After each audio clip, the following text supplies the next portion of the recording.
They're back from the grave and ready to party, and this is Slashers, a podcast about movies and more for those who love horror. My name is Jake, and with me for the first butt-fucking time ever is my esteemed colleague, co-host, and cohort, Bob. Bob, say hello to the mutant goons from beyond. Oh shit, I'm officially a co-host now? Is that how this works? Until you screw it up. And so I have a stellar amount of confidence in you that you will lose this job by the end of the hour. But no pressure on yourself. Don't worry about it. You know what? I can handle that. That's fine. I've lost jobs quicker. So I am Bob. I am from the No Redeeming Qualities podcast. You know, on all those places where you can find podcasts like iTunes and such. It's almost like if you put in No Redeeming Qualities podcast into the Google machine, you would find your podcast, right? That's how you do it. If you're looking for laughs, there's where you go. Don't you feel like fucking furious where you're like, hey, you can check out my podcast, and people are like, oh, how? I'm like, well, I told you the name. Here's the logo. God. How much harder could it be? Like, literally, I have to teach you how to. Do you ever use letmegooglethatforyou.com? I've done that before, yes. Oh, my God. I love dumb people. Like, but I always feel like a smug prick, so I just don't. Like, I've drawn it up before and not sent it out. Oh, you gotta take that extra step. People weenify themselves and then they back down, and they always like your comment or whatever because they're like trying to own it, but it's like, no, you suck, and I'm letting you know you suck. Yeah, I know, but it's like my family. What am I gonna do? They have to like you. But it's like, look, you're not going to listen to a podcast for the very first time. Yeah. Right now. So if I'm going to teach you, this isn't going to work. Like, so just figure it out. I can't believe I'm having to explain how to do it. Yeah. It is 2020. Like, yeah. And you're listening to a podcast right now. So, which is awesome. Yeah. I hope you're enjoying it. Oh, yeah. I'm quite enjoying the process. I got to say, it's been fun. You actually picked one of my all-time favorite movies. In fact, my favorite zombie film, separate and apart. So I can't say my favorite. I say it out loud and I choke on it in my mouth because Dead Alive is probably tied with this for my favorite. But those are for entirely different reasons. Dead Alive is like... I can't even get into it. These are both such good movies, like I said, for wholly different reasons. Like, this movie is more the time capsule movie to me, where I'm like, wow, the 80s, por qué? And then when it comes to Dead Alive, I'm like, holy shit, how did everything happen? You know what I mean? Dude, both of those. I can't believe you just said that. Absolutely. And they both have these weird special memories for me. But yes, absolutely. They're so fucking good. This is my favorite zombie film for sure. And I know a lot of people want to throw like Shaun of the Dead out there, and I love Shaun of the Dead, don't get me wrong, but you know, if I want a romantic comedy with zombies, I'm just going to watch Dead Alive because it's got a romantic subplot, right? I guess. Yeah, sure. It's got enough to get by. Also, I have a pitch for your show, going back to No Redeeming Qualities. I would like to do, how you say, theme song for you. And basically what I'm going to do is I'm going to put on an Eddie Money song and I'll karaoke it badly. And I'll sing, I've got 2 testes to paradise. Because I feel like that just fits your vibe. You know what I'm saying? 2 testes to paradise. I'm 32 years old. I just thought of that today and I put it in my notes because I didn't want to forget about it. Yeah. I'm glad you wrote it down. So am I. I very rarely do. Like, I'm the quintessential guy who's always like, man, I should really carry a journal with me like some kind of an artist, and I'll write that down, and I never do. And I have a phone that literally has notes and I never use it. So the fact that I did this was honestly, this expresses some personal growth, dog. Actually, that's literally how we have to do the show. That's how it works.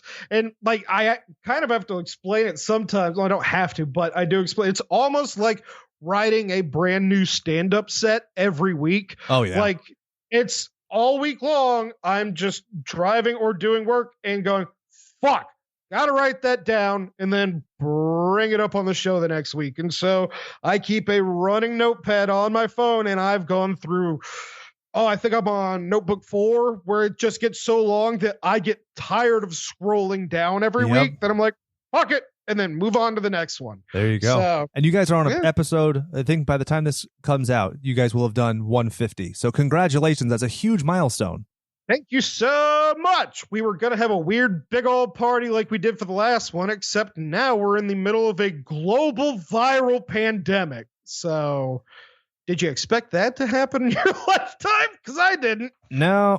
It's funny because if you look at all like this medical literature and there's like documentaries and shit that have come out on Netflix, like in September, people were like, oh yeah, there's a real like global threat for a respiratory virus that we're terribly unprepared for. Then a couple months later, you hear the knock at the door and it's a bat coughing in your mouth. And you're like, God damn it. Oh, dude. I deal with bats for a living. Oh, actually. Shit. Yeah. I love them. They're the fucking shit. They're the coolest thing ever. I'm a big fan. I got to say, not just because of Batman. Yeah, I know. They're awesome. And part of it is because, yeah, they carry rabies. So, and a lot of weird diseases, but they're super cool. That's why I'm a possum guy, because possums are like virtually immune to rabies. Like I have a tattoo of a possum and I'm a big fan. Literally, if I'm having a bad day, my wife has multiple times told me to watch the possum video, which is a video. No shit. I have it saved on my YouTube where it's just a possum eating a strawberry. Oh, that's adorable. Possums are one of my absolute favorite animals, and I also deal with them. And do you know how you deal with a possum? Grab it by its tail and hold it up. Yep. You just walk up and go, hey, get the fuck over here. You're mine now. But I mean, imagine this. Great. Like literally almost entirely immune to rabies. Pretty dope. Then you take in the fact that they have a forked dick and an opposable thumb. How is this not our national creature? Like, God damn it. I think about that all the time because they're only native to America. Right? So, and fuck, the bald eagle is a pansy. Look at the way that it fights and eats. It's not a good look. It's basically a bully bird. That's your Trump's America. If you want the real grit of America, the Woody Guthrie listening, Magna Carta season, it's all about the possum. Yeah, I will pick up a possum and throw it at somebody. It would be great. Dude, I'm so into that. Just like hop it up on some PCP and be like, hey, zombie. Wah. Yeah. So, yeah, no, if you want the spirit of NRQ, it is a trash-filled monster, and that is a possum. So, yeah, that's awesome. Shall we get into some trivia for this movie? Oh, certainly. Yeah. I watched the DVD with the goddamn commentary. Yeah. This is like only the third fucking movie I've watched with commentary in my life. And this is the first one in a long time. But also because I've watched this movie so many times that I was like, fuck it. I'll watch the commentary too. Why not? So, Dan O'Bannon fucking rules, right? Like he was a weird dude, but Jesus Christ. Is he dead now? Yeah. Ah, shit. Yeah, no, he's a weird dude in the commentary. I watched the featurette also, and he is a weird guy. Yeah. He had a really shitty life. If I'm not mistaken, he had like Crohn's disease that was undiagnosed until he was like in like late stages of life. And then basically imagine like shitting liquid and having people steal your ideas for your entire professional career. Like kind of sucks. Oh God, I know people who have Crohn's disease and their life is horrible. No, like while they know they have it. Yeah. So, God. So the film, it's pretty interesting. There's obviously Night of the Living Dead, right? And then you have George A. Romero and John Russo. There's the split, right? Russo retains the rights to Living Dead. Romero is free to do Of the Dead. Right. So, and all of the sequels officially within that timeline, thus Dawn, Day, Land, Squeakquel, Of the Dead, whichever. Right. And so this movie, originally it was written, it gets put out, and basically they try and sell it and nobody goes for it. So then they turn it into a novelization, and then it goes to Dan O'Bannon to direct, and he's like, I'll only do this if I can rewrite it. And basically he throws it all away and just uses the name Return of the Living Dead. But the book starts off at the funeral of a child who died of rheumatic fever. Like, I cannot stress this enough. Not the same thing, but also well worth enjoying. Wait, have you read it? Yes, of course. I do it never makes sense for me to do the amount of work I do for this show, and I never sound smart enough, and I'm always worried about that. And the amount of thing, like I could fill 5 books by this length in our career based on the amount of notes I've taken that I never get out on the show because I'm too busy saying butt fucking every other word. Where did you get a copy of the book? Online. Fuck. Man, I read the script for The Thing. By the way, weird ending. Yeah. super bizarre. You have some very interesting things when you like. So I use an account. This is a free plug for them. It's Scribed or Scribd. I'm assuming it's Scribed. SCRIBD, and it's basically like Audible, but you get books and audiobooks and everything, and it's a flat fee. Which I'm all about flat fees. Don't nickel and dime me. And so oftentimes I'll like look up the name of a movie we're gonna do, and I'm like, holy shit! It's on page 734 of an almanac of movie trivia, so I could find out blah. Interesting. Yeah, so they have a surprising amount of film scripts, and so I found a few where I'm like, hey, that's different. Yeah, no, that's a fucking bizarre script. I love that script. Anyway, back to business. Yeah, have you heard of Revenge of the Living Dead, which is actually a comic book that came out that's based on a 1985 treatment of the book by actor Don Calfa, and it's a, quote, unofficial continuation written by Gary Smart. No, I have not. That swarthy bastard. Yeah, it's not bad. The art is not my style, though. It's like that weird in-between art style where it's like, it's a little dated and it's a little like not modern enough where you're just kind of like, I get it. This was on a shoestring budget, but it's fine. Which, I mean, for me, from a guy who holds this movie as highly as I do, for this to just be fine is probably like, you know, your average person's like 8 or 9. But for me, I'm like, meh.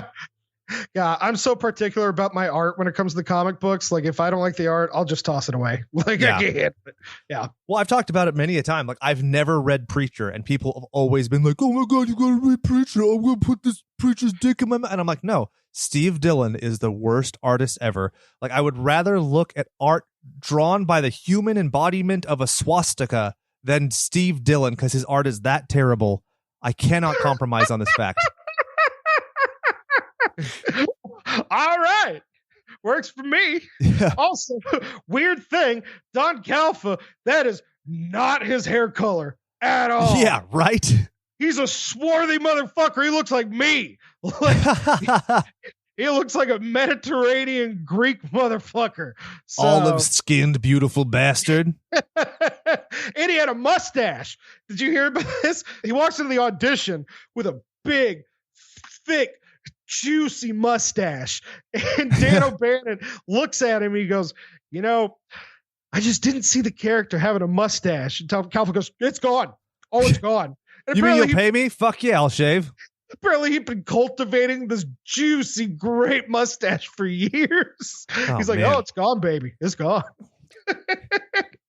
Everybody has to know they have a price tag. It drives me crazy when people want to act like they're too holier than thou, and it's like, oh, there's no way I would ever compromise on this. I'm like, bitch, you compromise every fucking day. You go to Starbucks and you work your 9-to-5 shitty job. Don't act like if somebody was like, hey, if you shaved a dick into the side of your head for 50 grand, of course you would do it. You'd be stupid not to. I am a very prideful person, but if you wanted to smear your dick on my face for 10 grand, yeah, I'm gonna let you. Sorry. Yeah, probably. Uh-huh. Even if it's not tax-free. Like, honestly, that's still good money. Have you seen No Holds Barred? Yeah. Oh God. Yeah. Tax free. Oh God damn it! That movie with the tie-in with Zeus and oh goodness. So one fun thing, I had previously been a guest on another podcast and done Chud to Bud the Chud. That movie is fucking terrible. Did you know it was almost a Return of the Living Dead sequel that was too fucking bad, and they changed it to be a Chud sequel because they couldn't put it in the continuity? God, I love when a movie is so bad they have to just change the fucking title. Oh, yeah. Throw it away. Literally, no. It's like 2 reshoots that make it a quote-unquote Chud movie. God. Okay, cool. And then when you look at the Return of the Living Dead sequels, you're like, hold on. Return of the Living Dead Part 2 is that fucking terrible? And it's like, that shows you how fucking terrible Bud the Chud is. That. It's so bad, dude. It is irredeemably bad. I hate that child. I want him to die. And 3 is so good, surprisingly. Pierced titties on a zombie with spikes. Who could ask for anything more? And that inspired so many hot goth bitches. Like, oh, yeah. and like comics like Witchblade and shit like that. If I may, there is one redeeming quality. I know you're all about no redeeming qualities, but there's one redeeming quality of Return of the Living Dead Part 2, and it's the fact that when Joey's girlfriend punches the zombie in the head and it like crushes and green oozes out of every pore of its face as its head like implodes. Yeah, pretty that's legit. funny. That's pretty decent. Yeah, I'm in. I am mad at that. And also, I mean, you do get the return of Tom Watkins and stuff, so it's like, I'm okay with it. Or you get the return of Thom Matthews. Yeah. Fair enough. Yeah, so the last one thing I want to talk about, so according to the complete history of the Return of the Living Dead, 1989, creator Matt Groening came up with the "They're hungry and they're not vegetarians" tagline after he'd originally made one that said, "First they meet you, then they eat you." The fun thing is, that was later used in Blood Diner, which is the patron saint of our fucking show. Wait, who's your patron saint? The movie Blood Diner. It has its own personification now, and it's anthropomorphic, and it tells me how to live my life. I have a WWBDD bracelet. I like it. So shall we get into the stabtistics for this episode? We most certainly shall. Okay. The film was shot on a whopping budget of $4 million and grossed $14.2 million, a moderate success. It always blows my mind hearing like the box office numbers from just even in the 80s or even the 90s. Right? Just like, that's so little money compared to how much they make now. Like, right. What the fuck? And what's amazing to me, like, so I was recently watching True Lies, and at the time it was the most expensive movie of all time. And I was like, it's not that much nowadays. I mean, fuck, you can make like you can't even make half an Avengers film for that. Don't even talk about the Avengers. So the film came out August 16th, 1985. Do you know what else came out in that same month-ish period? No, what? Now okay. I want to know. August 2nd, Fright Night. Oh, fuck. August 2nd, Weird Science. August 7th, Real Genius. August 9th, Pee-wee's Big Adventure. August 16th, Return of the Living Dead. And then you go to August 23rd, Teen Wolf. This is in very competitive, like, adult humor, voodoo kind of fringe comedies. Fucking Pee-wee's Big Adventure came out that year? Yeah, no, it came out the week before. Yeah, exactly. It came out the week before. Exactly. And then you also had Better Off Dead, where John Cusack talks to a sandwich. So, I mean, how high are your fucking standards here? Hey, baby, sandwiches rock.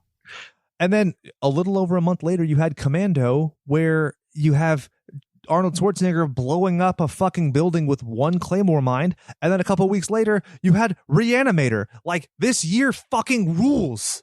God, Commando is so shitty on a rewatch. Isn't it though? It is. It really is. I tried rewatching it because he's obviously kind of like the avatar of Contra along with John Rambo. And wow, Rambo, every single Rambo film, even Rambo 3, which is dedicated to the brave people of Afghanistan, is a better movie on rewatch than that.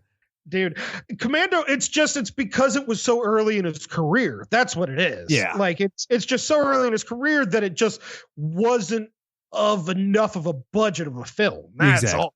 So. Let off some steam, Bennett.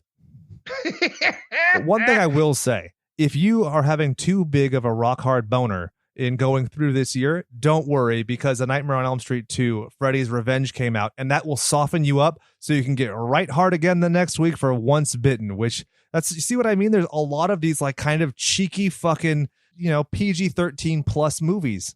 Why can't we have that sort of genre fucking film production anymore? It very much wounds me that we don't. And, when Johnny Depp does Dark Shadows and that's supposed to like satisfy me as a horror guy who likes comedy, I'm like, no. I'm going to bomb it. The film was directed by Dan O'Bannon. Yeah, baby. As we aforementioned, there was a novelization that was done by Rudy Ricci, John Russo, and Russell Steiner.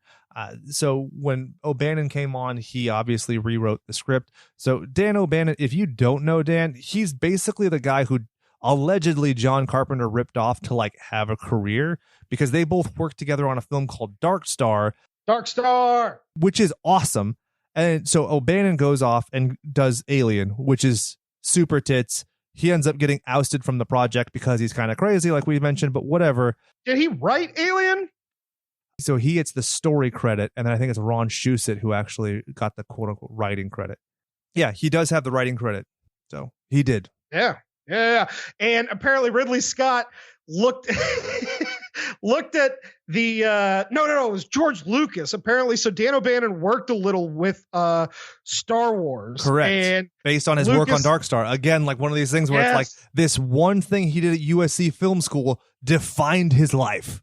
Yeah, and apparently Lucas looked at Dark Star and he was like, well, you see, that beach ball just looks like shit. I could do better than that beach ball. And he's like, well, that's what I fucking did, George. Why are you too late now? Yeah, what do you want from me? Why are you talking shit to my face? And what's crazy is so many people love the Dark Star beach ball. Yeah. Oh, yeah. So it was produced by a bunch of people who nobody fucking knows. Music was by Matt Clifford and Francis Haynes. Now here is some musical trivia just for you, my friend. You were originally, if I'm not mistaken, on this very eve, supposed to be seeing Blitz Kid in concert. Am I right? Oh, that was last week when we were planning to do it. But yes, correct. That's what was supposed to be happening. Exactly what I said. It was supposed to be this very eve. You were going to... Well, musical trivia. So Jason Heveran of Blitz Kid, who you might know as J Squiggly Line Sin Trioxin, got his fucking name from this fucking movie. I saw that shit. So that's basically it.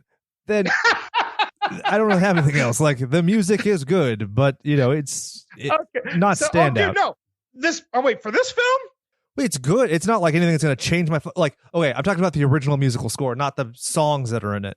Okay, I was like, shut the fuck up. This movie's got a crazy soundtrack that stands out just because it was one of the first movies that had some of this ridiculous punk music that they pulled out of the asshole of the fucking 80s scene. Like 45 Grave, fucking horror punk, son. Are you kidding me? I'm all about it. Yeah. Ma! Fucking party time? You have TSOL on it, The Damned. I mean... Yeah. There's some pretty legit shit on there if you don't know. Yeah, dude. No, 45 Grave, that's legit horror punk right there. That's one of the fucking mainstays of horror punk. And the Cramps. I mean, Jesus Christ. Like, yeah, baby. I feel like there was a point in my life where the Cramps logo and the Fiend Skull, or the Crimson Ghost, whichever you want to call it, were like neck and neck, and then Hot Topic happened, and it was like, peace out. The makeup was done by, I really want to talk about Tony Gardner because I have a theory and I want to run it by you. So Gardner's basically, he's been viewed as solely responsible for the half zombie, right? This dude went on to he did Zombieland and Hocus Pocus. He was actually physically in the Thriller music video. But I wanted to ask you, have you seen Hellboy from 2004? Oh, hell yeah. I was a huge Hellboy fucking nerd right before that. I was like 12 years old. So the half corpse that he hoists onto his back and carries with him that's talking shit to him, do you think that's a bit of homage? Oh, you motherfucker. Because the way that its mouth even articulates and stuff, it's very similar. And this zombie basically comes back in the sequels in visual form, and it's in The Walking Dead as well. But I feel like that one, I don't know. As soon as I saw that in Hellboy, I was like, oh shit, I know what this is. But then I looked and I wholly expected Tony Gardner to have done anything on that. Never touched that film. Oh man, it most certainly could have. I never even in a million years would have pieced that together until you just said it. That's actually specifically from a short story called, The Corpse, I think. Anyway, here, weird thing. So Gardner was working with Rick Baker's studio at the time, and they poached him. Will Stout, the guy who was the production designer, goes, Gardner, I need you for like 1 fucking week. Just come here. And so Rick Baker lets him come over, and he goes, we forgot about this fucking scene. We just need you to do something. He does it in 3 days. Holy shit. Yeah. So he goes, fine. He goes, he made that whole effect, that like the half corpse in 3 days. And so Tony Gardner is working the head and the arms underneath the gurney, and Bill Stout is working the spine and the spinal fluid at the same time. Yeah. So That's what I know about the fucking corpse. So, dude, that is absolutely awesome. Yeah, boy. And so that's how he got to do all that shit after that. So yeah, that one piece of effect work got him so much work after that. So often you hear those stories of like something that just kind of slapped together and then just works. I mean, I was listening to something recently where they were talking about a guy who wrote a song and then he like lived off the royalties. The Knack's lead guitarist Burton Aver and lead singer Doug Feiger wrote the 1979 mega hit My Sharona in 15 minutes and then lived off that for the rest of their lives. And you're like, how is that allowed to happen where you can just make this shit work? And it does. I don't know, baby. But Tony Gardner did good work after that, though. Yeah, he definitely had a very a consistent batting average. It wasn't just like a one-hit wonder by any stretch of the means. That just helped him get a career. He didn't just do nothing. For sure.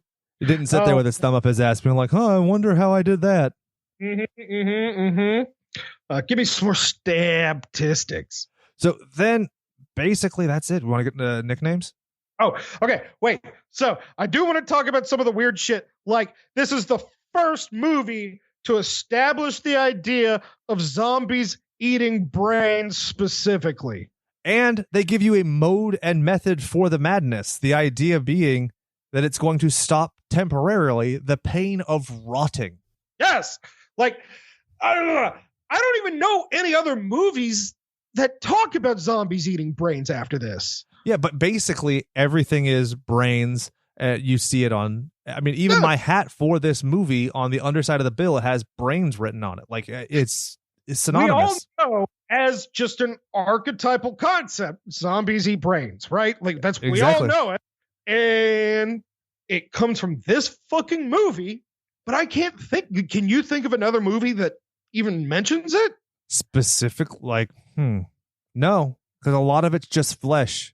No, I can't think of it at all. So there's that. Hell yeah. This is also apparently the first movie to have fast moving zombies. Ooh, okay. I actually think that is true and correct. It is. It's on the Wikipedia. So eat shit. There are instances where there are undead or reanimated individuals who might have run faster.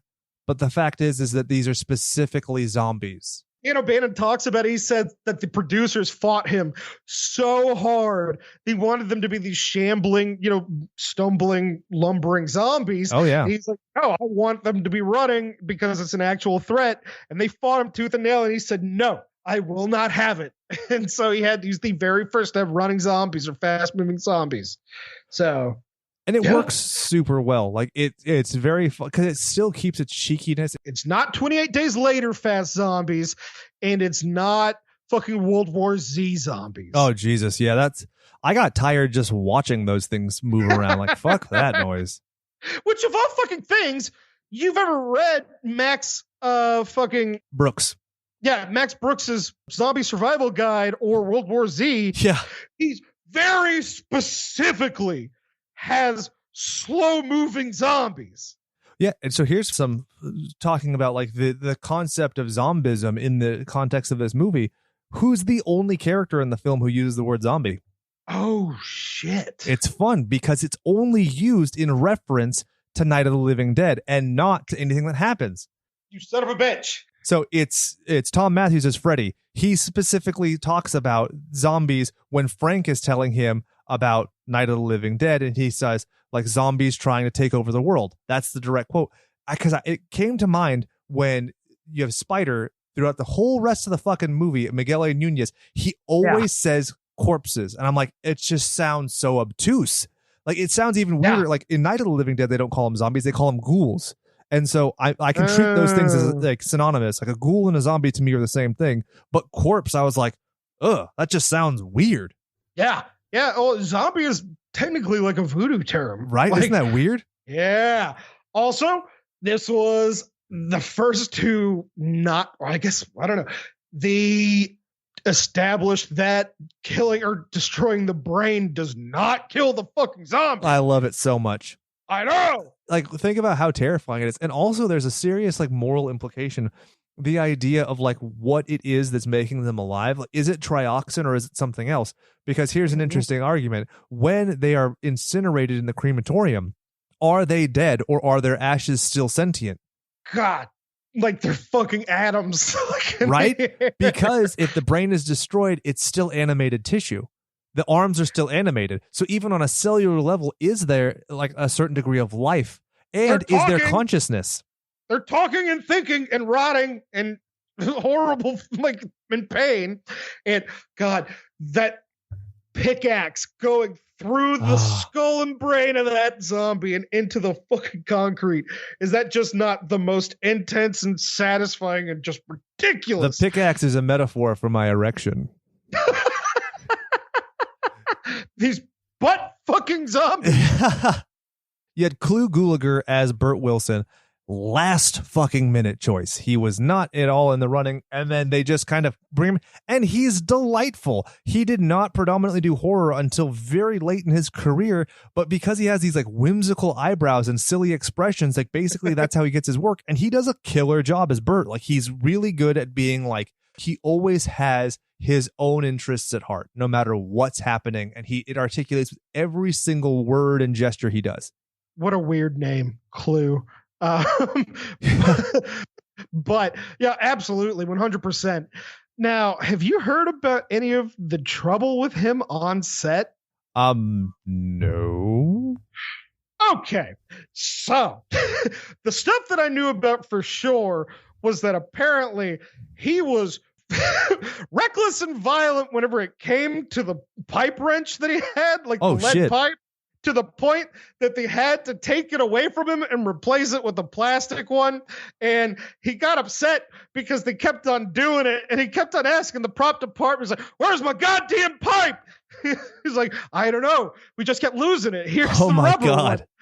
But Dan O'Bannon specifically multiple times refers to like Clu punching him out in between takes, like punching Dan O'Bannon out.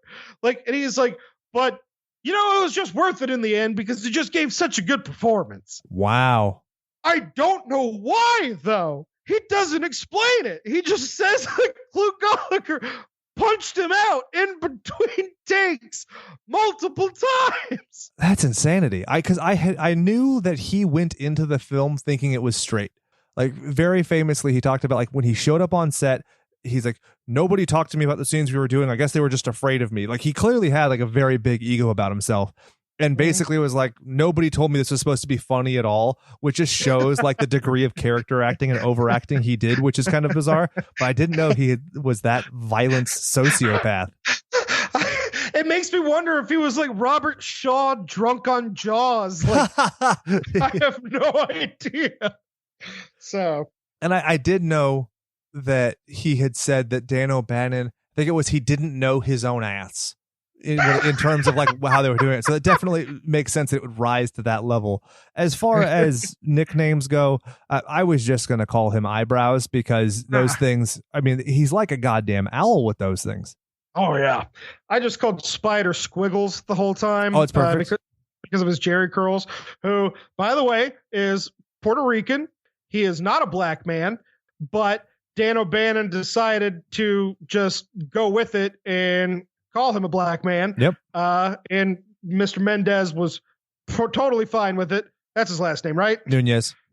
Sorry, yeah. Mr. Núñez was totally fine with it and rolls with it in Friday the 13th, part whatever the fuck. Part 5, he plays Demon, and I was going to call him Enchiladas because he is the guy who you remember, ooh, those damn enchiladas.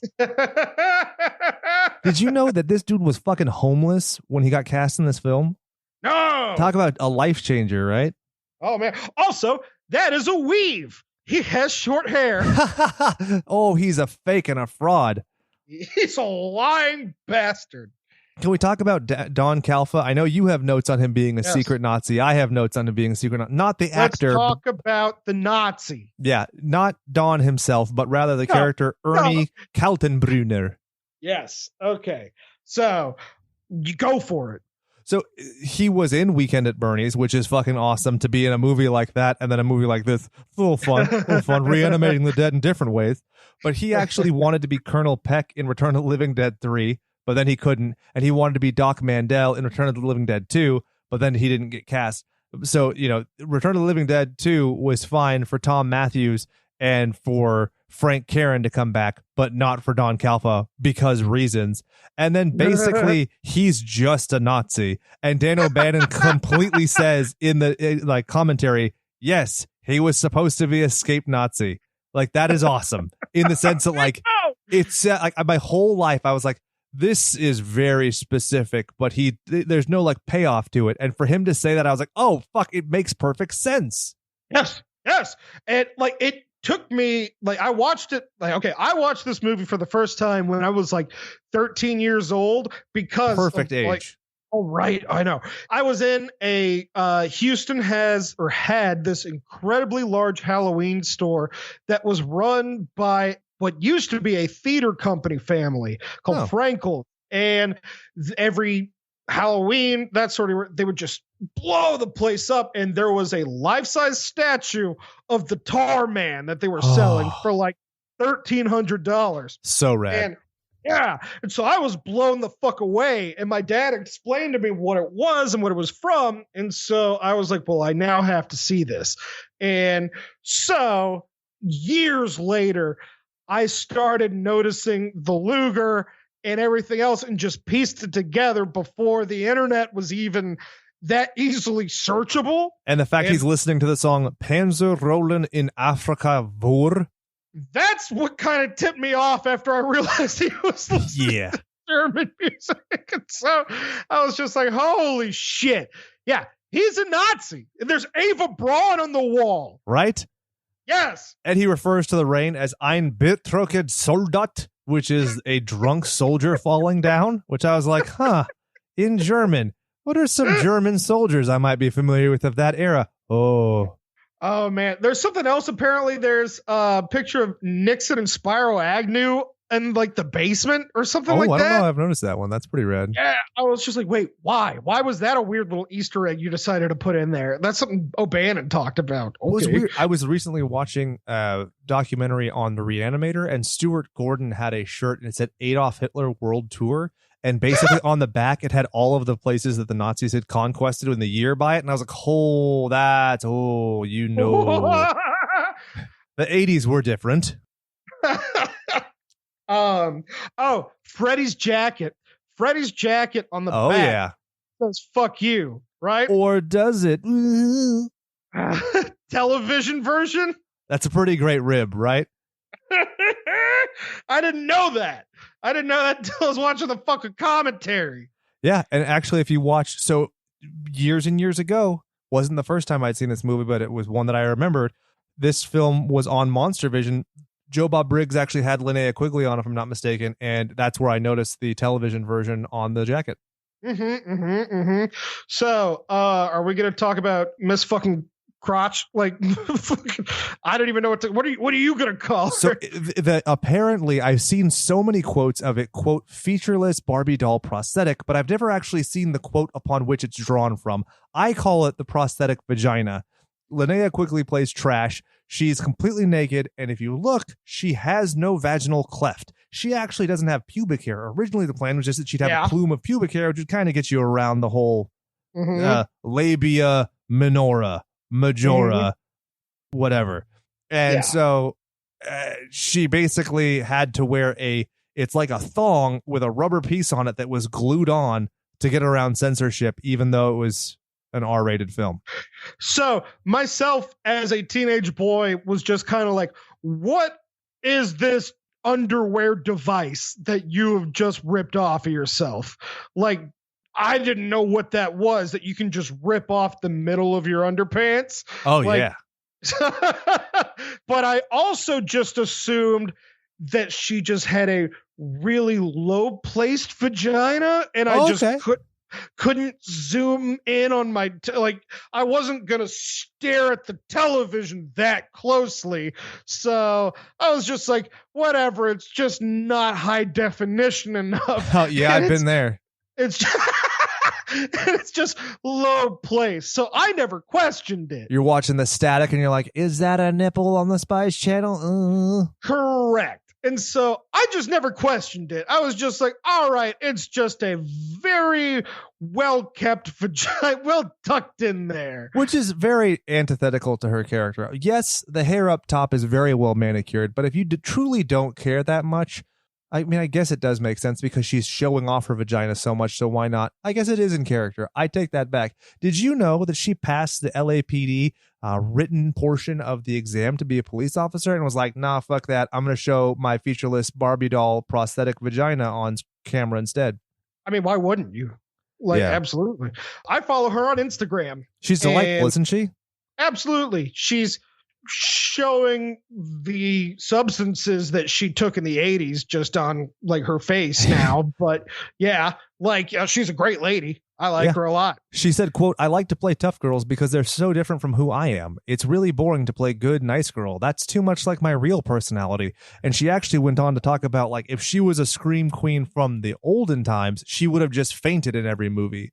And like you watch this, you watch Slimeball, or you watch Sorority Babes, the Slimeball Bolorama, and you totally see like she's just a badass broad. Was she in Night of the Demons? Is that one of hers? Yes, she is, yeah. Okay, I remember watching that one and I was just like, wait, which character are you? Because all I could remember her from was Trash. And so I was like, bitch, who are you? Like, it took me forever. Yeah, I almost didn't recognize her. You want to talk about Mike Venturini, who played Suicide? The only reason I bring him up is because he, like Thom Matthews, like Miguel A. Núñez Jr., are Friday the 13th alumni. Oh, no way. We're not going to talk about how much I hate the Friday the 13th series. So, yeah, go for it. Perfect. So, Friday the 13th, part 5, he is the guy who kills Roy Burns' special son, which starts the whole series of events, spoiler alert, where Jason Voorhees isn't in the movie, and it's Roy Burns who's killing people under the guise of Jason Voorhees. They're both in the same Friday the 13th? Yeah. Wow. Crazy, right? Same casting director, maybe? Maybe. I mean, probably a fan of this film. But yeah, I thought that blew my mind. How weird. Okay, that scene also, coolest fucking zombie thing ever, is the first time I'd ever seen a zombie bite through a fucking skull to get to the brain. Yeah, the forehead, no less. Oh, that's such a fucking cool scene. I have a video game that I still play very, very regularly on my Game Boy Advance. It's called Fire Pro Wrestling, which is a very like storied franchise in Japanese pro wrestling. But there's a move you can do where it's literally called biting forehead. And you grab the person's head like this and you bite their forehead. And so I have many a time made a zombie that's finishing move was to bite someone's forehead until they passed out. That's awesome. It's dope. I'm a fan. The Tar Man, I love the fact, and I've always, to this day, remembered this, that if I ever had to direct like an independent film or something, it's if you have to put a man in a suit, always hire an actor, not a stunt man. Correct. Because they hired a fucking mime.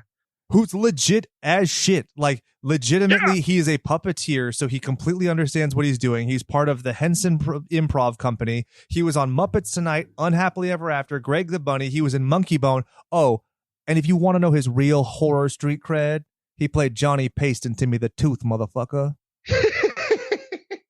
I forgot about Greg the Bunny. That was a kick-ass show. Yeah, Alan Troutman, dude is completely legit. And just like you're saying, you know, a lot of people make fun of the fact I always bring up RoboCop on the show. But why is Weller's performance so fucking good? Because he worked furiously with a mime to get the robot down. Imagine how fucking hokey RoboCop would be if he was just a-ra-ta-ta-a-root-ta-doo.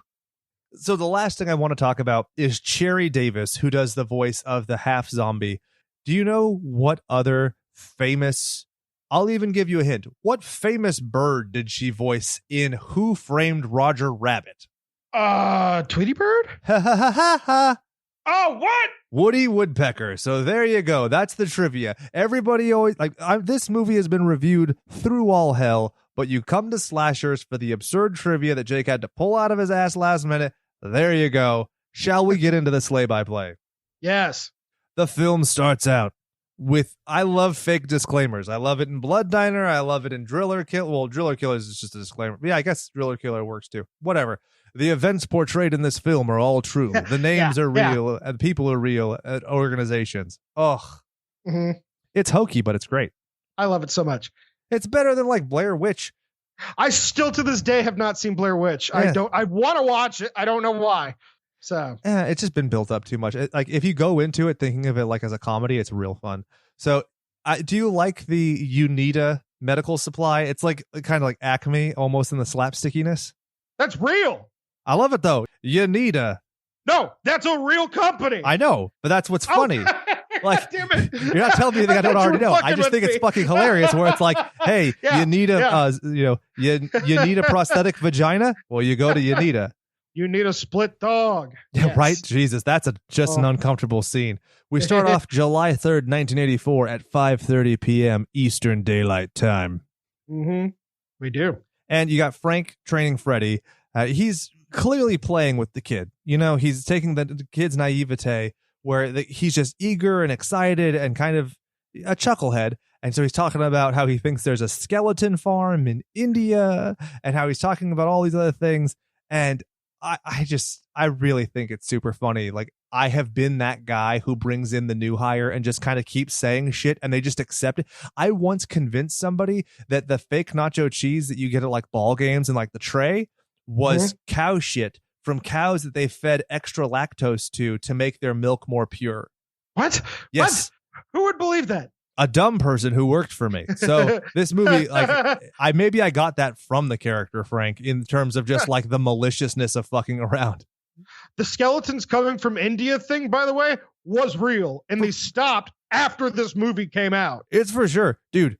Look at H.H. Holmes. Like, it was a dirty business when it comes to like getting corpses. Or look at H.P. Lovecraft's Reanimator, the book. Like, dude, it's dark. Like, there was a trade of peddling corpses, which is kind of erotic. Mm-hmm. I'm getting one. Actually, no, you can't because they stopped. Right. So you get the gang introduced. They're basically wanting to go pick up Freddy when he's done with his shift. I mean, do we have to go into it? Basically, the three you need to know would be Trash, Suicide, and Spider, who we've already touched on. I mean, the other names being Scuzz is the kid with the mohawk. Jules Shepard, she was Casey. She's the one who has the half blue, half black mohawk. Say the two forgettable chicks. Well, so she was apparently Jules Shepard went to go and write a whole lot for, I think, was it the New Yorker or for Rolling Stone? I don't know. And she also voiced characters for the Garfield show, and she met Dan O'Bannon when she was a stripper. So, I mean, what? You'd think she would be the one who would play Trash, but I digress. Then you have John Philbin as Chuck. He's the guy who has the checkered jacket and tie. And then you have Beverly Randolph as Tina, who, I mean, God damn it. Every time I hear the name Tina, I think of the Halloween franchise, and I just can't take it. Shall we move on? Tina. So basically, they're talking about how in 1969 at a Pittsburgh VA hospital, a chemical called 2,4,5-trioxin spilled into the morgue and made the bodies twitch. So they go downstairs. Souls alive. Yeah. So Frank clangs on the barrel and says, "Oh, this is from the Army Corps of Engineers," and which is just delightful. I love like hacky shit like that. Okay, two things. One, Dan O'Bannon asked for yellow smoke just off. He's like, "That's the color I want. I want yellow smoke." Well, you could only get yellow smoke by using sulfur, right? And apparently, it smoked out the entire set for like 3 fucking days. Oh, Jesus. And apparently they're just hacking and coughing, and it was horrible. And apparently to do the effect to get the corpse to melt, like, you know, like I love it so much. It's the reverse. It's the Indiana Jones. Yeah, absolutely. Yeah. Which is, I love that. Yeah. Explain it to the people who don't know in the cheap seats. Oh, it's the same way they did Hellraiser, where they had Frank essentially come out. Is you build your corpse out of wax layer by layer, and then you melt it, and so that's how you get this kind of reverse effect or whatever. Anyway, well, that one they just built it and melted the motherfucker. Exactly, right? So, yeah. Anyway, the glass was not supposed to break. Oh shit. The heat was just so immense melting that wax like zombie that it broke the glass. So it just ended up fucking cool. Right on. So then you end up on the West Coast, Best Coast at 4 p.m. Pacific. You find out that there's some general guy. They keep it vague, which I love when people keep shit vague. I don't need his fucking life story. You just know he's a prick because he had lamb chops for lunch. And basically, you know, they're hunting for these canisters. And it's a never-ending hunt. And boom, within 2 minutes, you're back to the East Coast and you're moving on to the, you know, Time to Kill in the Resurrection Cemetery. Yep, in Louisville, Kentucky. Can I ask you a question? Mm-hmm. Suicide. Does he remind you of future Biff from Back to the Future 2? Yes. Yes, he does. To like a weird degree where I'm like, why doesn't he just ride away from the zombies on his hoverboard? So once it cuts back to Frank and Freddy who wake up, it's pretty hilarious. Allegedly, they spray the Lysol, right? Allegedly, Lysol was completely okay with them using their product by name because they liked the implication that their product was so strong it could cover the stench of death. I heard that, yes. How fucking rad. I know. And so the first zombie you actually see is, well, aside from the one who's in the barrel, who becomes Tarman, is the half dog, which is panting and whimpering. Yes. That is a great scene. Oh, God. I love the effort they put into all that. They had the fucking split dogs and the butterflies even. The butterfly is such a quaint effect. Literally, it's just pictures of butterflies from a book that they cut out that they've animated by just pushing through. Like, it's hilarious. Yeah, I know. It's so great. Just those little details are so worth it. And what's hilarious is when they beat the half dog to death with the crutch, that's the cringiest part of the thing on a clearly fake dog, much less people being eaten alive. Who gives a shit, right? So at this point, they hear the zombie in the freezer that they had already introduced, and they go into the office to hide. Did you notice the fake eye test that's on the wall behind? Did you read what it said? Oh, yeah. Oh, yeah. Bert is a slave driver and a cheap son of a bitch who is going bald too, haha. Yeah, it's like just putting that much effort into it just makes a set just feel so much more real than if you just slapped a bunch of fucking posters. Like it feels lived in, right? Yeah. Absolutely. And what's great, like the little details and stuff in this movie that always catch me, like when Frank, he primps himself before talking on a phone where the other person can't see him. It's delightful. I didn't even think about that. Yeah. So basically they call their boss and they're like, hey, Bert, we got a problem. And then it cuts to Trash talking to Spider about how she wants to, you know, how she fantasizes about death and being eaten by old men. And then she strips, quote, Trash is taking off her clothes again. And she's dancing on the tomb with flares. And I mean, literally, if this is my fetish, like literally, this is all you need to know. Like if my wife ever loses the passion with me, all she has to do is vaguely even reference this scene. Boom. Just get whatever those weird rip away crotch shorts are. I'm all about it. Fun.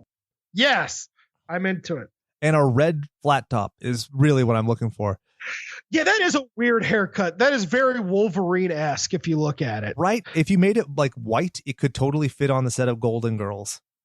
And is that a tattoo on her face, or did she just draw on some kind of spider webby? I think she pulled the Gwen Stefani and walk through the spider webs on that one because it's just drawn on because when she gets splashed on and she's being eaten alive, you can see it smeared off. Ah, okay.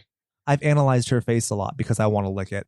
Then it cuts back to Yanita and the cadavers in the fridge. Did you know that the frost on the walls, it's just Christmas tree flocking. No special shit. How quaint, right? Apparently they went through a fucking lot of it too. For sure. But I mean, you know, why reinvent the wheel if it already has it? And here's a great detail that a lot of people don't think about. So I call them the yellow bastard because he looks like the yellow bastard. When he runs past Frank and Freddy, it's because they're already dead. And he's going after Bert, the only person who's alive, to try and eat his brain. Oh, what the fuck? You ever think about that? No, I never even noticed it. Yeah, because they're the ones who open the door and he runs to Bert. And that's when he gets the pickaxe to the brain and they saw his head off and then it's like licking the floor and the headless corpse is stumbling around. Oh, it's such a delightful scene. Oh, and that, like the weird voice it has too. Like the yeah, because its vocal cords are being sawed through, which is a great little detail. Cool. Then it cuts 9:16 Eastern time. You're back at the cemetery and you got Suicide talking about nobody understands him. What? You think this is a fucking costume? This is a way of life.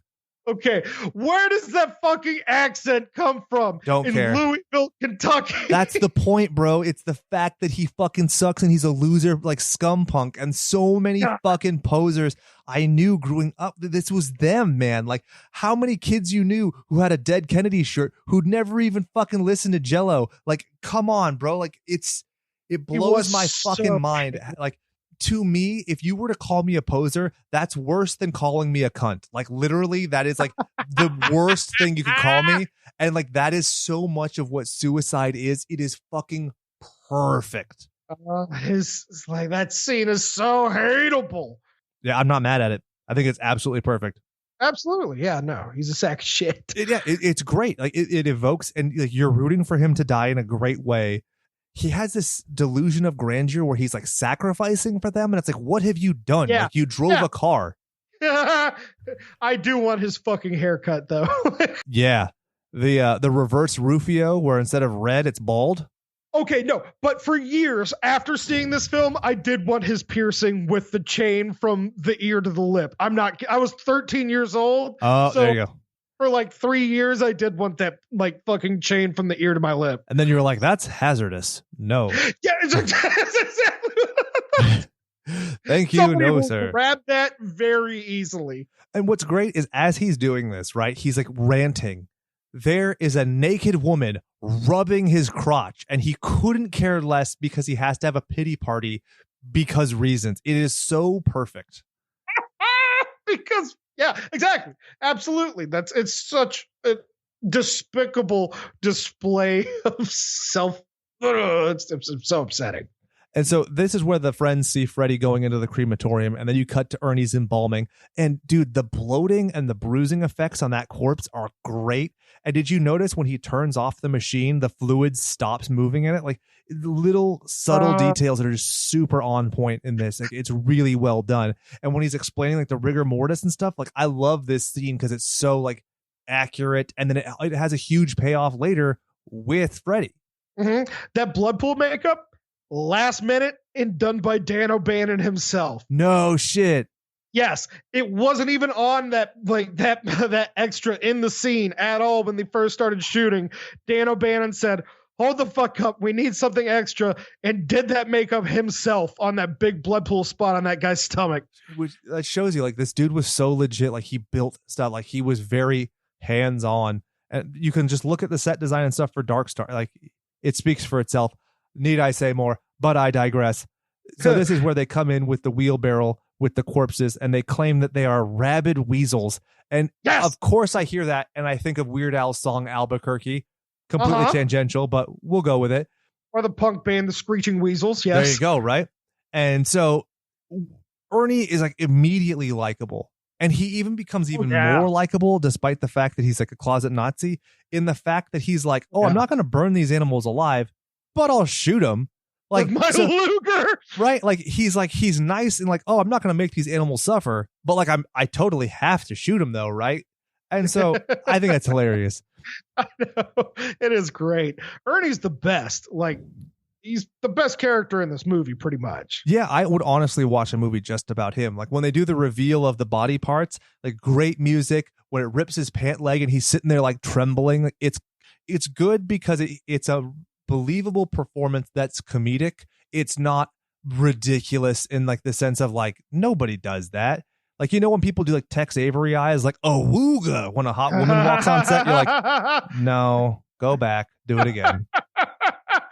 Oh my God. Okay. Speaking of the crematorium, that is not what a crematorium looks like. Yeah, for sure. Okay. It's like a kiln. It's like what you put pottery into by comparison. Okay. Well, Will Stout and Dan O'Bannon specifically said, I want it to look like Auschwitz. Like, no, but that's what they said. That's what they literally go, I want it to look like Auschwitz. And that's what they had drawn up. And that's what they had put together. And so that looks closer to what the fucking crematoriums in Auschwitz look like than an actual crematorium does. So hey, even better, Ernie. Like, right. And so did you notice that when Frank looks at them and they're burning the toughest thing, which is the heart, Frank says, I could do that. Did you catch that that's a foreshadow to his own ultimate demise? I did not. Yeah, because he says it, and then he ultimately, that's how his character ends up biffing it later on. Also, great bit of character acting there. He takes off his wedding ring and prays. That was his improvisation before climbing in, which that makes that scene so memorable. It's like, oh man, he's confronting the fact that he is going to die a monster and does something about it before. I mean, it's very interesting and talking about the compulsivity of the id, wouldn't you say? Absolutely. Yeah, apparently his character was supposed to die a zombie like out in the outside of the cemetery, remember, like with everybody out in the streets. I did know that. I did not know about him praying before the crematorium. Which is crazy. Like, think about it. If everybody's going to die because they dropped the bomb anyway, none of them matter, but that one matters so much, and it was a throwaway. Yeah, absolutely. Oh man. So that's where you get the plumes of grain smoke going up, and then the lightning cracks. And I don't even give a shit that the lightning matches the thunder and it doesn't make sense in terms of the speed of sound and light. I just love it. And then it starts to rain and I'm like, oh yeah. Like, that's like spreading lube on my schlonger donger as I'm about to put it in my hand because nobody wants to have sex with me. I'm 13 again.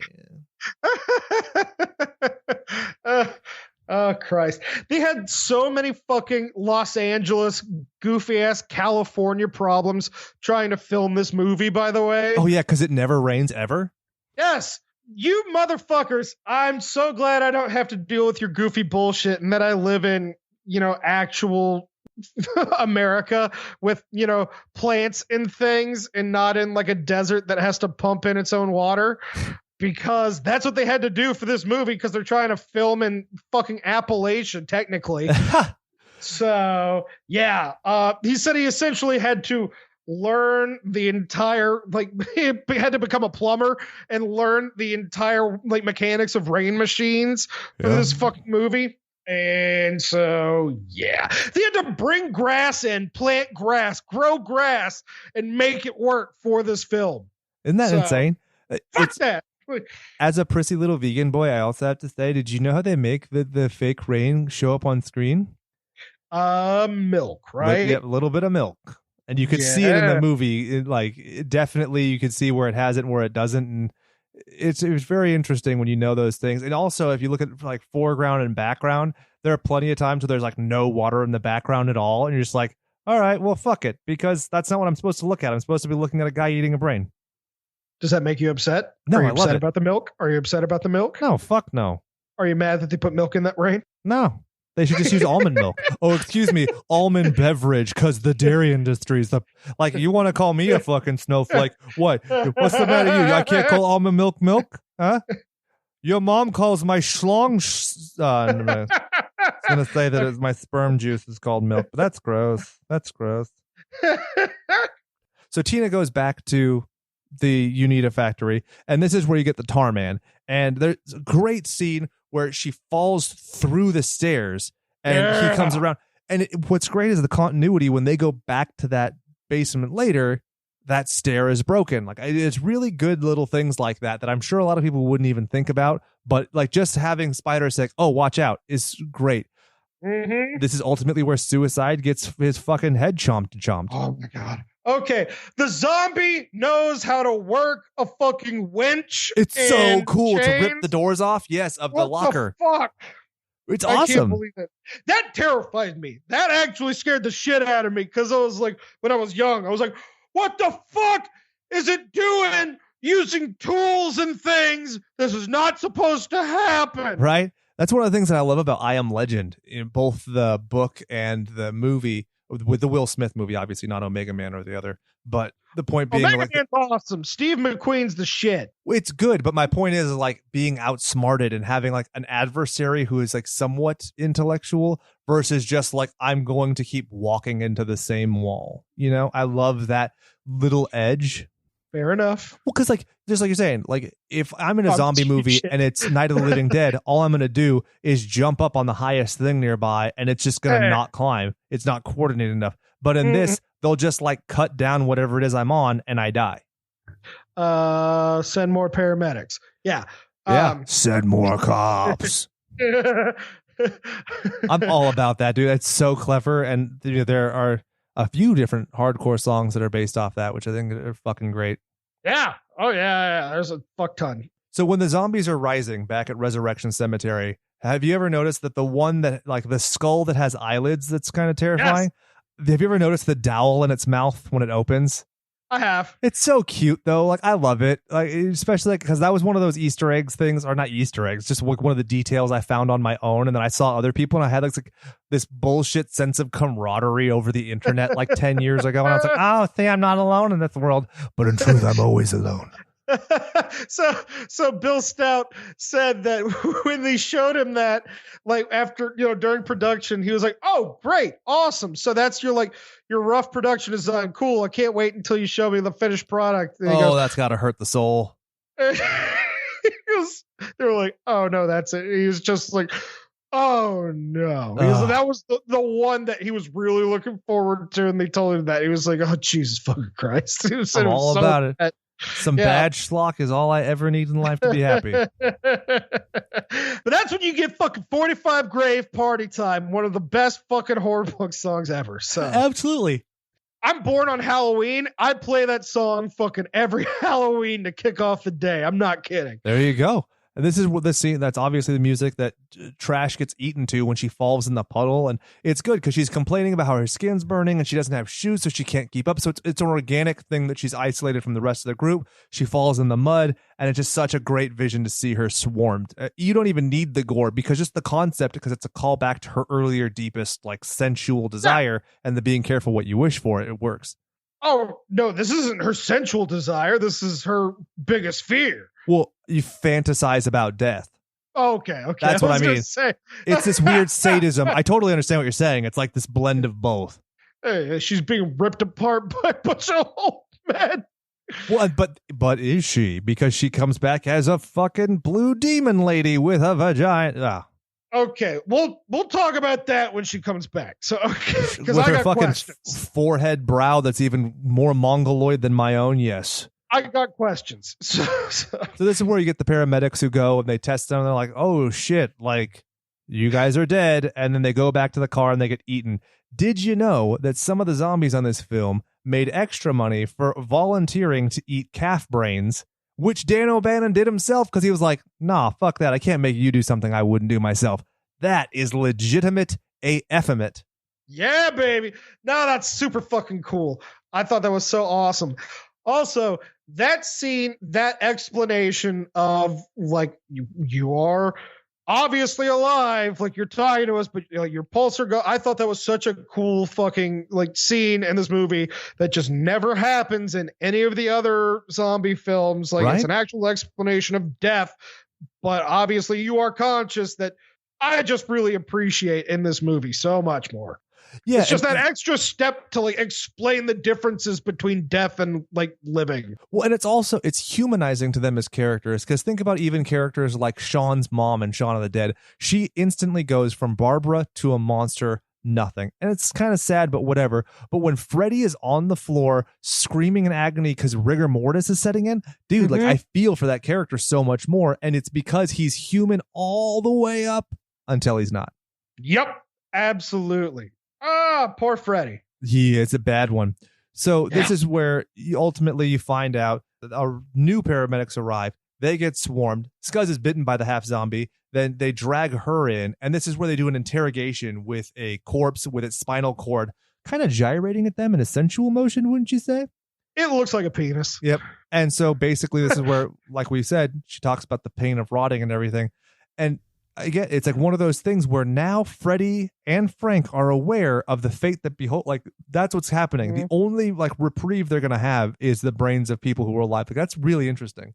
I do love that line from Ernie. It was like, being dead hurts. Death hurts. So then Trash rises and she comes through the fog and she eats this guy who's trying to peddle his recyclables around. Yeah. Sensual. I love it. It is actually pretty great. It gives me that same feeling of seeing Michelle Pfeiffer as Catwoman in Batman Returns. Yes. By the way, best Batman film. I don't give a shit what anybody has to say. Batman Returns, by far the best. Oh, you can disagree heartily. That's fine. I don't care. Well, I just like the first one more. That's fine. I think that's just a point of preference because I mean I like Jack Nicholson's Joker even though he doesn't like physically fit the part, and then some of the fight stuff gets a little wacky, and also when you deviate too much from the source material, it's a little bit distracting. But I mean I'm not mad at it. On a rewatch, the original Batman doesn't hold up nearly as much, but if you watch Batman Returns today, it fucking still holds up. It's crazy good. Sorry, we're losing connection with you, Bob. I'm going to have to just do the rest of the show by myself. Because I think did you just say that it doesn't hold up on rewatch? Because I think I watched it last week. The effects, that's all. So anyway. I love everything about that movie. Okay, also, counterpoint. Who did the soundtrack for Batman Returns? Was it not Elfman? It doesn't matter because it's not Prince. Oh, fuck. You're a bastard. Aha! I win again. Did you know that Dan O'Bannon voiced the helicopter pilot? Because the guy who showed up, who's supposed to, just never showed up. I didn't know that. Yeah. Okay, so all right, now we're talking about Trash being her sexy ass self in the street. Now she's the weird blue demon thing, okay? The leader of the other zombies, too, yeah. Okay, what the fuck is that? No idea. Like, okay, so we don't, what the fuck? What the fuck is that? I don't get it either, because I don't even know how you get to that point. Like, I wish that they had like shown like that she had taken a drug or done something to explain some kind, or like even had a seance. Like maybe when she's dancing on the tomb, if she was saying some kind of incantation or something. But the fact that what I'm saying, oh yeah, it makes no sense. She some weird, special, crazy monster thing, and everybody else is just a reanimated corpse. Because in the commentary, O'Bannon and Stout Stout is like, yeah, I did the makeup on that piece. And like Dan O'Bannon is like, yeah, I told her that when she attacks this guy, she has to use her chin and try to chin him to death because that's the way she's going to have to place the mouth on him is with her chin. But they don't explain why they created those pieces of prosthetic for her face. Yeah. It makes no sense. She has this weird like Zool hotness going on. I'm all about it, but it doesn't make any sense with the rest of the movie because the rest of the movie is so like real by comparison. You're dealing with real flawed characters who are aware of zombies, who are just like working a shitty job. Like they're way more human than your general people. But then at the same point, there's just like tether to the nether. Yeah, and then she's just like a supernatural thing that just is there for like a little bit. Like, yeah. What the fuck? Good. At least I'm not crazy. Like, at least I'm not the only one who just didn't understand where the fuck that came from. I'm not upset. Yeah, for sure. Because she's still hot. Like, it doesn't matter. She's got weird boobs, but they're not weird. Don't say things we can't take back. But she's got a veiny neck that looks like Fat Bastard with the vagina neck in that horrible third Goldmember film. I can feel that. Yeah, it's veiny, or it's like foldy, flappy. You want to talk about bad titties? You should watch 13 Ghosts with the sliced up ghost titties. Not good. Weird thing. Never saw that movie. I was too young when it came out. Oh, it's delightful. Yeah. There's some good shit in it. Like a lot of people kind of just like dismiss it, but it's fun.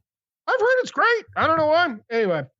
So then Freddy's trying to eat Tina, and this basically goes on a little bit too long, in my opinion, but they have to fill it, in terms of time, because it's basically... This movie's on a fucking tight 90, I feel like. Like, this movie... Exactly 91 minutes. So, I mean, it's nice. It's not too long. It's just like, you want something more than just A to B, I guess is my point. Because he keeps trying to get Tina. Frank escapes, and that's when he goes and burns himself. They throw the acid in his face. Yeah. I guess I wish that there was more play between him and Ernie, as opposed to just him and Tina. This movie taught me what awkward Gia is, so I do love him getting those fucking acid in the eyeballs. Like, that's so cool.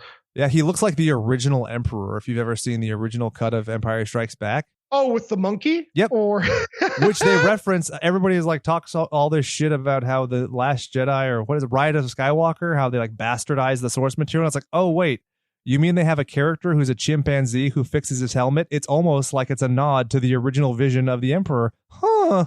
I might think Star Wars is stupid as shit, but at least I know about it. That's just... I mean, Star Wars isn't even the best of sci-fi has to offer, so whatever. Have you ever heard of Battlestar Galactica? Fuck Twix. Tina. And then so you get Bert knocking off the tar man's head. That's pretty dope. Fuck, that's awesome. Like, god damn it. That thing just fucking flies. And it's made even better when you realize it's an extra from the Timmy the Tooth franchise. I barely remember that, and I had totally forgotten it existed until you just brought it up. And now my brain is kind of like shaking around like a fucking paint shaker. Like, yeah, I hadn't remembered it until I looked up the guy and I was like, oh shit, I don't know what that is. Mm-hmm. So I love the fact that, you know, you have Tina and Ernie hiding up in the rafters, or I guess the attic, and they knock over the ladder, and even a blind zombie is smart enough to put up a ladder. I love that he is hitting it so hard. He's conscious of the fact that he breaks his hand off. I love the continuity that only one hand comes through, so you don't actually see, you know, any continuity errors. And then the subtlety of Ernie being like, basically, he's going to shoot her in the head to put her out of her misery. Mm-hmm. It's a pretty legit Nazi, I gotta say. Yeah. That is one good ass Nazi. Like, God, that's probably the best fucking part of the ending of this film is just the nihilism, and Ernie's ending is the best part of this. Like, it's just so fucking good. The one song I feel a little bit upset they didn't get for this film would be 99 Red Balloons for the atomic bomb dropping, but I get why they didn't do that. I need your brains. Sorry. It's just, I just love, like, that is also a very interesting thing that I like that they did, was just that weird kind of slow-mo stop. The moment in time, like, where were you when the whistle blew and the bomb dropped kind of thing. I really liked that. I thought that was an interesting touch. I thought that was 5:01 a.m. The statistics they give, it's only 20 square blocks, less than 4,000 dead. And then aside from they say that the rain is helping, though there are some notes of burning skin. Yeah. Did you like that stop motion animation of the fucking nuke being put into the tank? Which, by the way, who shoots a nuke from a tank? But okay. Yeah. It's cute, though. Mm-hmm. And I love the little whistle. That's fun. Yeah, absolutely. Okay. I don't think that there's any question, but on the show we have to ask, and I posit the question, is it a classic, a tragic, or a tragic? This is the best zombie film. Like, I tell people it's the best zombie film. Like, I don't like any other ones more. Yeah, I really love showing people this movie. And I think I've probably seen this movie more than Dead Alive. And also, I think one of the things why I would kind of give it the edge now that I'm saying it out loud is the fact that it's accessible to everyone. Mm-hmm. I have watched this movie with a nerd who looks like the kid Chuck. I've watched this movie with a chick who I wish looked like trash. Am I right? Hey. But my point being, like, anybody can watch this and go, oh, I know that kid from high school. Like, it borders on like the level of interconnectivity that a John Hughes film has versus Dead Alive, or some of the other things are a little bit more alienating in how niche they are. Absolutely. Yeah. Dead Alive can definitely put somebody off really easily. Like that's just so much gore. Like, it's literally one of the most exploitative, like, gore films out there. Oh yeah. You're talking about a world record of gallons of fake blood and a zombie toddler that rips open a woman's face. So yeah, I could totally see how that's not everybody's cup of tea. Yeah.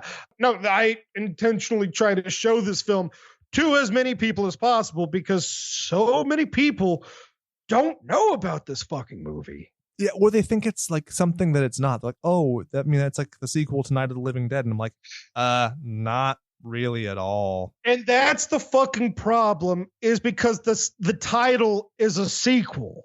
Like, that's what exactly. it is. The title is a sequel, and so it's so hard to suggest it to people without them just looking at it with like a snide turning face. Yeah, and I think that if you were expecting a black and white shambling zombie movie, I could totally see how this would completely alienate you and be like, wait, what? Like, why is that chick's prosthetic vagina and who's got spiky hair and what? That's my favorite part is whatever that's